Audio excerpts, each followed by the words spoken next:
Welcome into Fantasy Filmball. My name's Dyl. I'm here rocking solo today, and you may notice a few things a little bit differently. One, the audio, as you can hear. I am back home in Virginia because the Virginia Film Festival kicks off tomorrow, but we have Gotham nominations today. I want to cover these, and my microphone is in Philadelphia. It's not here, so I hope my audio isn't too bad for this. And then also, my background, like I said, I'm in Virginia. The film festival kicks off tomorrow. Make sure to subscribe. I'm going to be covering the fest. Honora is going to be the opening night film. Mikey Madsen is going to be there. She's going to have a Q&A, so you definitely don't want to miss my coverage of the fest as well as what she has to say in the Q&A. But like I said, today, Gotham nominations, they are unleashed. It's our first awards body of all of awards season, and as history has shown, Gothams can kind of set the precedent for what can be the indie darling or the little film that could all season long. We saw it with Coda and Troy Kotzer. We saw it with Anatomy of a Fall and Best Original Screenplay, and I wonder what it will be here for 2024. Obviously, there's big hitters like The Brutalist, like Honora, like some of these other small indie-type movies, but on a personal level, you know how much of a fan of challengers I am. In fact, you want to stay tuned to those vlogs because the festival is during Halloween, and my costume may relate to that movie, so I'm really hoping for some challengers representation here. Could be picture, director, screenplay, Zendaya, the boys in supporting. I would be down for all of it.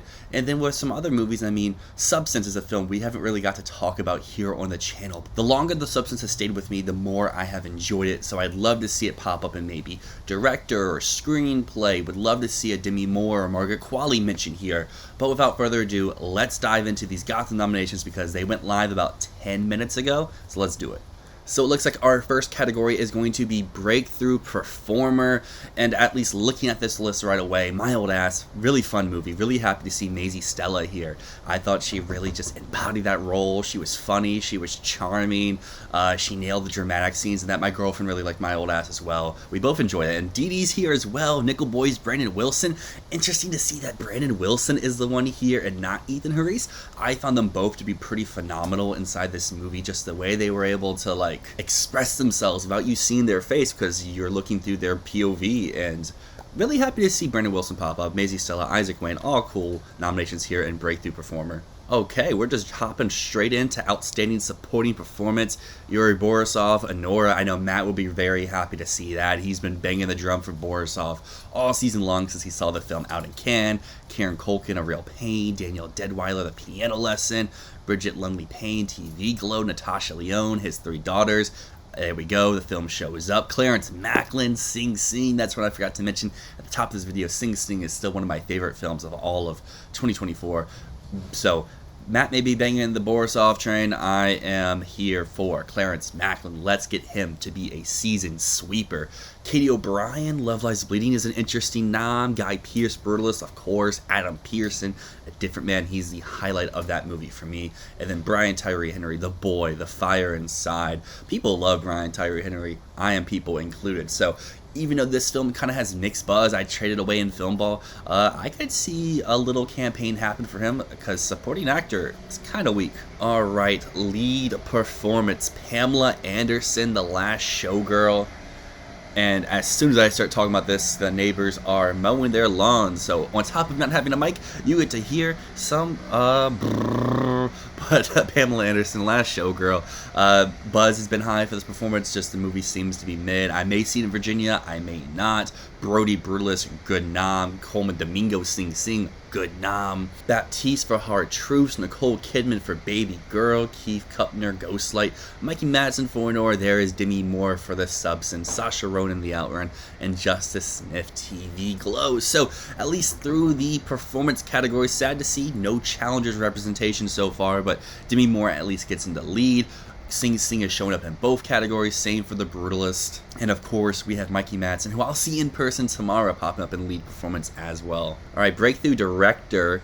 We are going to have, surprisingly, I guess maybe he wouldn't count because he has made a documentary before, but both Sean Wang and Ramel Ross for DD Nickel Boys, respectively, are in Breakthrough Director. Maybe that means they're an actual director, but for this Breakthrough Director category, we'll say, haven't seen any of these movies, but have heard some of these movies have been pretty good. That's going to move us into Best Screenplay. This is a Gotham type category, if I say so myself. Between the Temples, Evil Does Not Exist, Femme, His Three Daughters, and Janet Planet. And you could say, where's Honora, where's Brutalist? But Gothams, they always do their own thing. They're original, they're creative. They're not going to pick the films that you're expecting to show up every time in every category. They like to spread the wealth a little bit here, and we have that with His Three Daughters getting a shout here. I know Gaslin, I know Lucas, they're going to be happy to see that one there. Evil Does Not Exist is a movie that technically came out last year, got some release this year. I wasn't high on it. I know a lot of other people are really high on it. I feel like I'm rambling now because rambles lead us into Best Director, and here we go with Ramel Ross, Nickel Boys. Haven't done an official video here. I mentioned a little bit in my episode 3 of Philadelphia Film Festival. Ramel Ross's direction, Nickel Boys, is truly outstanding. He deserves all the praise that he'll get throughout all of awards season. Jane Strumbrum for I Saw the TV Glow, Guy Hahn for Black Dog, Sean Baker and Nora, and Powell Capadaya for All We Imagine Is Light. Little sad to see Baby Girl not in director or screenplay, just from the buzz around it, and I really liked Helena Rain's last film, Bodies, Bodies, Bodies. A good deal, and I'm pretty sure Gothams did go out for her in one of those categories, if I remember right, but pretty good category here. I see All We Imagine Is Light this week. Sean Baker's direction to Nora is very good, and like I said before, Ramel Ross, he deserves all the prizes for Nickel Boys. That's going to bring us into Best Documentary Feature, and in addition to Filmball, I played in a game called Red Carpet League, and yesterday I picked up Union, so really happy to see Union score a nomination here in this category. Sugar King, No Other Land, saw that Philadelphia, very powerful, very impactful film, and I feel like it's one that really deserves that widespread recognition in terms of just getting a real distributor, putting that film out there, even if it's not theatrically, at least on streaming. It's a film that deserves to be seen. The sun is illuminating my hair. It looks like I got like a halo going on right now, and that's because Dahomey is here as well. I guess in the video that hasn't been seen so far, where we did some international and documentary predictions, I said Dahomey could be one that you have to keep an eye out for, and here it is showing up at the Gothams. And now that's gonna hop us over to international feature, and I know the Gothams have a little weird rule for international feature because like last year Poor Things showed up here, and this year we have Hard Truth showing up in addition to Green Border, Vermiligo, and All We Imagine Is Light. Only 4 noms. Can't remember if that's the trend here or they just didn't select a 5th film. And now we're in Best Feature, and here's where the smile comes on my face. I see it right here. Challengers, Luca Guadagnino.